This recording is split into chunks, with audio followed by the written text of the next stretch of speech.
அங்கதான் மலையத்திலே என்னுடைய காதலும் இருந்தது, மலையத்திலே என்னுடைய வாழ்க்கையும் இருந்தது. நான் பிரச்சனைக்கு வாரேன். உங்களால ஏலாதண்டா சொல்லுங்கடா ராமநாத நட்சுனா.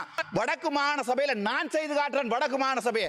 ஆனால் ஒன்று மட்டும் சொல்லுறேன், சிங்கள இனத்தை நம்பி வாழ்வதற்கு நாங்கள் தயாராகவில்லை. ஏனென்றால் நீங்கள் பிச்சையை போடுவீங்க, அதுக்கப்புறம் அந்த பிச்சையை பாவிக்க மாட்டீங்க, அதுக்கு கொஞ்சம் கரடி குட்டி அனுப்புவீங்க யாழ்ப்பாணத்துக்கு. தேங்க்யூ மூலாசரன் மந்திரத்துமணி. இந்த மாதம் உங்களுக்கு நன்றாகவே தெரியும், இது எங்களுடைய கார்த்திகை மாதம். கார்த்திகை மாதம் என்று சொல்லப்படுகிறது. எங்களுடைய தேசத்தின் விதைகளை முளைத்து விட்டு என்றாவது ஒரு நாள் எங்களுடைய தேசத்தினுடைய விதைகள் முளைக்கும் என்ற நம்பிக்கையிலே வாழ்ந்து கொண்டிருக்கின்ற தமிழ் சமூகத்தினுடைய மாதம். ஆகவே என்னுடைய உரையை எனக்காக நான் இந்த பாராளுமன்றத்தில் உரையாற்றி கொண்டிருக்கிறேன் என்றால், எனக்காக என்றோ ஒரு நாள் ஒருத்தி குருதி சிந்தி அந்த மண்ணிலே புதையுண்டிருக்கிறான். அவர்களுக்காக ஒரு நிமிடத்தை ஒதுக்கி, சாவு என்னை எதிர்பார்த்திருக்கிறது என்றான் கோழை, சாவை நான் எதிர்பார்த்திருக்கிறேன் என்றான் என்னுடைய மாவீரன். ஓ மாவீரர்களே, நீங்கள் இரண்டாவது வகை. மிதிபட்டு சாகுறேன் புலம்பினான் கோழை, போராடி சாகுறேன் உரிமினான் வீரன்.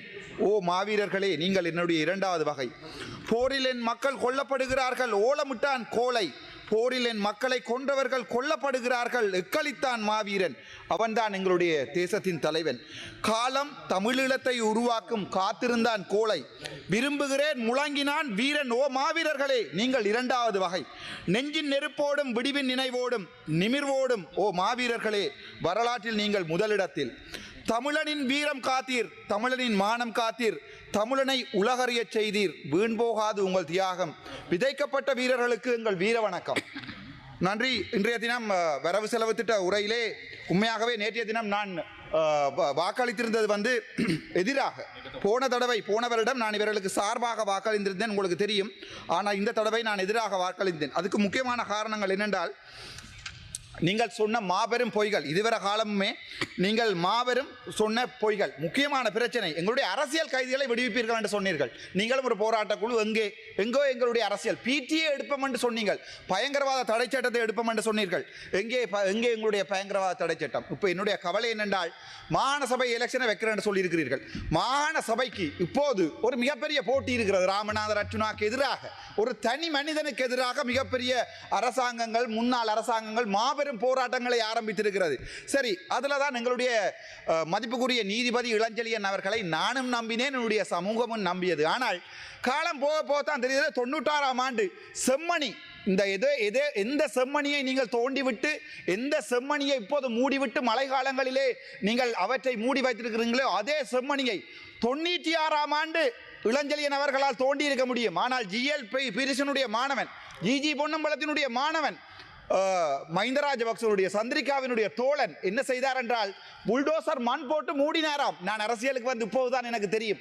மிகப்பெரிய கவலையோடு நான் அந்த விடயத்தை உங்களுக்கு சொல்லுகிறேன். அதைவிட வடக்கு மாகாணத்திலே வேலையில்லா பட்டதாரிகள் இருக்கிறார்கள். 1 2 இல்லை, 3000 5000 வேலையில்லா பட்டதாரிகள். நானும் ஒரு பட்டதாரி, எனக்கு அந்த வேலை தெரியும். நீங்கள் என்ன வேலை இல்லாமல் பண்ணினீங்க? ஆனால் நான் இன்று பாராளுமன்றத்தில் நிற்கிறேன். 3000 பேருக்கும் பாராளுமன்றம் வர முடியாது. அவர்களுடைய வாழ்க்கை, அவர்களுடைய கனவு, அவர்கள் கேம்பஸிலே படிக்கும்போது ஒரு நாள் நான் வேலைக்கு போவேன் என்ற ஒரு ஆசையில் தான் அவர்கள் படித்திருப்பார்கள். ஆனால் அந்த வேலையில்லா பட்டதாரிகளுக்கு இன்று வரை ஒரு வேலை கொடுக்கவில்லை. நீங்கள் மீனவர் பிரச்சனை, வடக்கு மாநிலத்தின் மீனவர் பிரச்சனை நான் சொல்லவே தேவையில்லை. இங்கே இருப்பவர்களுடைய வேலைகள், மீன்பிடி சம்பந்தமாக வடக்கு மாநிலத்திலே நீங்கள் அனுப்பி வைத்திருப்பவர்களுடைய வேலைகள், 10 கிலோ வேண்டுவது, 5 கிலோ வேண்டுவது, 2 கிலோ வேண்டுவது, காருக்கு வை என்பது, எவ்வளவு கேவலமான வேலைகளை செய்கிறார் என்ற நீங்கள் நன்றாக தெரியும். வாரன் பிரச்சனைக்கு என்னது 200 ரூபாய் கூட்டுறீங்களாம் மலையக மக்களுக்கு. இவன் என்ன வடக்கு மாநிலத்தில் இருந்து கொண்டு பணம் கொட்ட திடீரென்று மத்திய மன்னாட்டை பற்றி கதைக்கிறான். நீங்கள் போய் பாருங்கள். பேராசிரியர்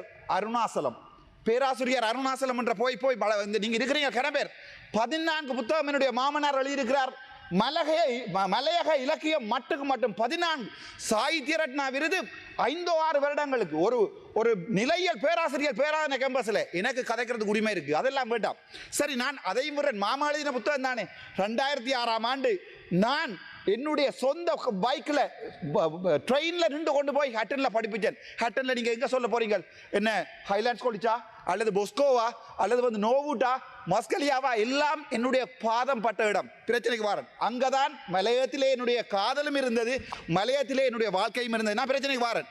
200 ரூபா கொடுக்குறீர்கள். அதில் கொடுக்குற ஒரு ஆள், இதில் மட்டாக்கள் சண்டை பிடிக்கிறீர்கள். 200 ரூபா 200 ரூபாண்டு நீங்கள் போட்டிருக்கிறது பிச்சை எடாப்பா. 140 ரூபா 160 ரூபா ஒரு ரூபா பான் 40 ரூபாய் மிச்சக்கு 2 வாழைப்பழம் தாங்க கொண்டால் கடைக்காரன் அடியில் அழியினதை பிள்ளைங்க தான் தருவான். அந்த ஒரு வாழைப்பழத்தை ஒரு பானையும் 2 வாழைப்பழத்தையும் கொண்டு ஒரு 10 பேர் உள்ள குடும்பம் எப்படி சாப்பிட முடியும்? அதிலே இவர்கள் பிழையாக கொடுத்து விட்டு ரோஹிணி குமாரியினுடைய கதையை மாறாக திரும்பிப்படுத்தி எதிர்கட்சி வந்து போராடுகிறதாம். எண்டோ ஒரு நாள் நான் மலையகம் வருவேன். நான் இந்த மலையக அரசியல் எல்லாம் செய்ய ஆசை இல்லை. ஆனால் மலையகம் முட்டாள்களை அனுப்பி இருக்கிறது. மலையக மக்கள் முட்டாள்களை பாராளுமன்ற தன்னுடைய இனத்திற்காக 76 வருடங்களாக இன்று வரைக்கும் தங்களுடைய இனத்தாக அந்த அட்டை இரத்தி குடிஞ்சு கொண்டு இருக்கிறது. ஒரு அட்டை கடித்தால் அதனுடைய வெளி. நான் மலையத்தில் வாழ்ந்தவன். ஹட்டனில் போய் கேளுங்கள் நீங்கள் டன்பாரில் நான் எப்படி வாழ்ந்தனான் என்று. ஆனால் இன்று வரைக்கும் உங்களுடைய ஒருவர் அந்த மக்களுக்காக போராடவில்லை. என்றோ ஒரு நாள் நான் மலையத்திலே நிற்பேன். ஆனால் நிற்கிற நாட்களில் இதில் நிற்கிற எந்த ஒரு அரசியல்வாதியும் அந்த பக்கம் இருக்க மாட்டேங்கிறார். நான் ஒரு இனத்துக்காக போராடியவனை பார்த்து வளர்ந்தவன் நான். சரி, அதையும் விடுவோம். அது பிறகு பார்ப்போம். பலாலியை விஸ்தரிக்க போறேன். நீங்கள் என்னுடைய இனம், என்னுடைய மக்கள் குடிசைகளிலே வாழ்கிறார்கள். பலாலியில எவ்வளவு பொய்யடா சொல்றீங்க? ஒவ்வொரு முறையும் வந்து 3000 மில்லியன் 300 மில்லியன் 500 மில்லியன் 1000 மில்லியன் அங்கே ஆமிக்காரன் பெருந்தோட்டம் வச்சுக்கொண்டு அதுக்குள்ள தென்னையை வச்சுக்கொண்டு வளர்த்து கொண்டிருக்கிறான்.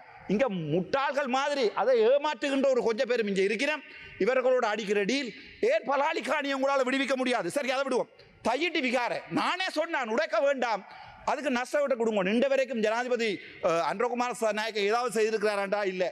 பார் பர்மிட் நான் கதைக்கவே விருப்பம் இல்லை. கிளிநொச்சியில் முழு இடங்களுமே பார் பர்மிட் இருக்கிறது. இன்று கூட அந்த பேரை, அதாவது பார் பர்மிட் வேண்டி கொடுத்தவருடைய பேரை சொல்வதற்கு வெட்கப்படுகிறது. நலிந்த ஜேதிச மந்திரித்துவமா அதை வெட்கப்படுகிறார். முடிந்தால் பேரை சொல்லுங்க. அலார் பார் பர்மிட்.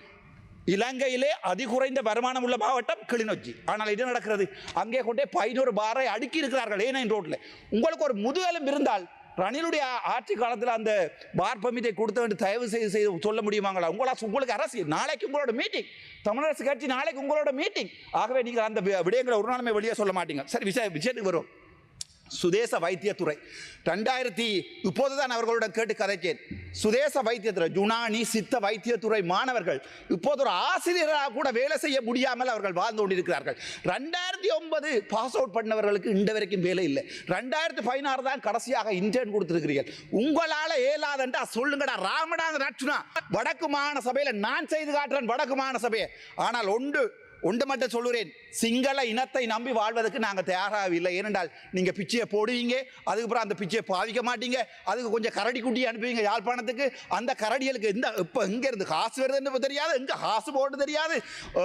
இப்போ பின்னுக்கு கழித்து போட ஒரு பாராளுமன்ற உறுப்பினர் சொன்னார், ஏன் டாக்டர் எதிராக வாக்களித்து நினைக்கிறேன். நான் சொன்னேன் போன முறை அனுப்பின காசு 5% கூட பாவிக்கவில்லை என்று. அதுக்கு அவர் சொன்ன பதில் என்னண்டா, அப்போ இந்த வருஷம் பாவிக்கணும். அப்படித்தான் உங்களோட வாக்கின் லைப்ரரிஸ், உங்களுடைய வாக்கின் நடமாடும் நூலகங்கள் என்று நீங்கள் சொல்லுறதுக்கு இந்த வருட வரவு செலவு திட்டத்தில் ஒதுக்கப்பட்டது அடுத்த வருடத்துக்கு பாவிக்க முடியாது என்று கூட உங்களுடைய ஆக்களுக்கு தெரியாது. சரி, அதை விட உங்களுடைய ஒரு சில பாராளுமன்ற உறுப்பினர்கள் மாம்பழ தோட்டம் வைக்க போறார்கள். இந்த செம்மறியலுக்கு இதை தவிர வேற எனக்கு வார்த்தைகள் இல்லை.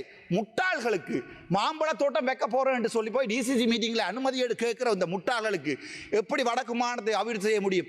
அங்கே ஒரு கல் நடுறது, இங்கே ஒரு ஓட்டு திறப்பது, அதான் அபிவிருத்தியா?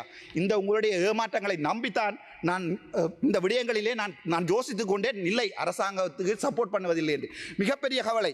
அதை விட உங்களுக்கு எத்தனை ஊழல் இதுவரைக்கும் வடக்கு மாநிலத்தில் இந்த ராமநாதன் நட்சுனா நேரடியாக பேங்க் அக்கவுண்டுகளோட தெல்லிப்பளை ஆதார வைத்தியசாலை ஊழல், சாவச்சேரி ஆதார வைத்தியசாலை ஊழல் 17 மில்லியன், தெல்லிப்பளை ஆதார வைத்தியசாலை ஊழல் உங்களுக்கு 38 மில்லியன், அதை விட பருத்தித்துறை ஆதார வைத்தியசாலை ஊழல் உங்களுக்கு அப்படி நேர அக்கவுண்ட் நம்பரோட 38 மில்லியன் கொண்டு வந்து போட்டு இந்த வரைக்கும் நீங்கள் என்ன செய்றீங்க? நாங்கள் பார்க்குறோம். உங்களுடைய இந்த இதால தான் உங்களுடைய அரசாங்கம் நாசமாக போகிறது. நீங்கள் சொன்னது முழு பொய். நீங்கள் என்ன சொன்னீங்க தமிழில்? நான் உங்களுடைய அதாவது இலங்கை முழுவதுமான அரசியலை தமிழில் கதைக்க விரும்பவில்லை, நான் சிங்களத்தில் சொல்கிறேன். அதை விட இந்த டிசிசி மீட்டிங் நடத்துகிறீர்கள். டிசிசி மீட்டிங் நடத்துபவர்களுக்கு அறிவென்ற சாமானே இல்லை. ஆனால் நடக்கும் லைப்ரரிகள், அதாவது எங்களுடைய 159 பாராளுமன்ற உறுப்பினர்களும் நடக்கும் லைப்ரரி என்று சொல்லுகிறார்கள். ஆனால் அந்த டிசிசி மீட்டிங் நடத்துகின்ற லைப்ரரிக்கு தெரியாது எவ்வாறு ஒரு டிசிசி மீட்டிங்கை நடத்துவது என்பது. சரி, அதையும் விடுவோம். சரி, மன்னார் புத்தளம் பாதை நேர விடயத்துக்கு வருகிறேன். மன்னாரில் வாழ்கின்ற முஸ்லீம் சமூகம், நீங்கள் தான் சொல்றீங்களே நாங்கள் இனம் இல்லை, மதம் இல்லை, பிரச்சனை இல்லை, நாங்கள்லாம் உண்டா வாழ்கிறோம். மன்னாரில் வாழ்கிற ஒரு முஸ்லீம் சகோதரர் தன்னுடைய புத்தளத்தில் இருக்கிற நண்பருடைய வீட்டுக்கு வர வேண்டுமா இருந்தால் அனுராதபுரம் வந்து கிட்டத்தட்ட 1.5 மணித்தியாலம் 2 மணித்தியாலம் ட்ராவல் பண்ணி தான் வரணும். எவ்வளவு ஆக்சிடென்ட், எவ்வளவு ரோட்டுகள், எவ்வளவு பெட்ரோல் வீண் விரயம். அதுக்கு நீங்க சொல்றது உங்களுக்கு அரசியல். ரிசாத் பதியுதீன் போடப்பட்ட பாதை திறந்தால் மன்னார் மக்களுடைய வாக்குகள் முழுக்க ரிசாத் பதியுதீனுக்கு போயிடும் என்று அதையும் நம்பி ஒரு சில முஸ்லிம் மக்கள் உங்களை மாதிரியான அரசாங்கத்துக்கு ஓட் போடுகிறார்கள் என்றால் தன்னுடைய இனத்தினுடைய 2 சமூகங்களை இணைக்கின்ற ஒரு காட்டு பாதையை கூட இந்த அரசாங்கத்தால் திறந்து விட முடியாது. நான் யூரோப்புக்கு பின்னாலே இருக்கிறாருங்க ஒரு முஸ்லிம் பாராளுமன்ற உறுப்பினர் யூரோப்புக்கு போனேன். நான் அந்த யூரோப்பிலே ஒவ்வொரு ரயில்வே ட்ராக்குக்கும் ஃபென்ஸ் அடித்திருக்கிறார்கள். அதாவது வந்து ஃபென்ஸ் என்று சொன்னால் எல்லை போட்டி இருக்கிறார்கள். அங்கே ஒரு வனவிலங்குகளும் வந்து அந்த இடத்துல ஒன்றும் செய்யாது. நீங்கள் இதுவரை செய்யாத அநியாயமாக இந்த நாட்டுக்கு அந்த பாதை போடப்பட்டதால் வந்து சூழலியல் நாட்டம் மன்னாரில் கொண்டே 46-50 என்ன காற்றாலைகள் வைத்திருக்கிறீர்கள். அதால வராத பாதிப்பா இந்த பாதையால் வரப்படுகிறது. ஆகவே விடயத்துக்கு வருவோம். இந்த இண்டிஜினஸ் மெடிசின் அவர்களுக்கு நான் சொல்ல வேண்டியது, அதாவது சுதேச வைத்தியர்களுக்கு சொல்ல வேண்டியது, என்றாவது ஒரு நாள் என் பேரில் ஒரு வடக்கு மாகாண வருமாக இருந்தால் அன்று நான் கட்டுகிறேன் என்னுடைய வடக்கு மாநிலத்திலே பாதைகளை. என்னுடைய சகோதரங்கள் எங்களுடைய வெளிநாட்டில் இருக்கிற எங்களுடைய நண்பர்களை கொண்டு, எங்களுடைய புலம்பெயர் மக்களை கொண்டு நாங்கள் வடக்கு மாநிலத்தை அபிவிருத்தி செய்கிறோம். ஆனால் மறுபடியும் அதே வரலாற்று பிழையை இந்த தமிழ் சமூகம் விடுமாக இருந்தால் ராமநாதன் அர்ச்சுனாவினுடைய அரசியல் அன்றுதான் கடைசியாக இருக்கும். அதன் பிறகு எந்த அரசியலை நான் நினைக்க மாட்டேன். நான் என்னுடைய மாகாண சபைக்கான உங்களுக்கு உறுதிமொழி ஹரி අභියන් පොඩක් සිංහලෙන් කතා කරන්න. අතර මට ඊයේ ඇහුවා මේ මන්දිරතුමා මේ ඔයා අයි අපිට ඡන්ද දාලා නැත්තේ, ඔයාට අපිට ඡන්ද දාන්න තිබ්බනේ මේ අපේ පක්ෂයට ඡන්ද දාන්න තිබ්බා කියලා.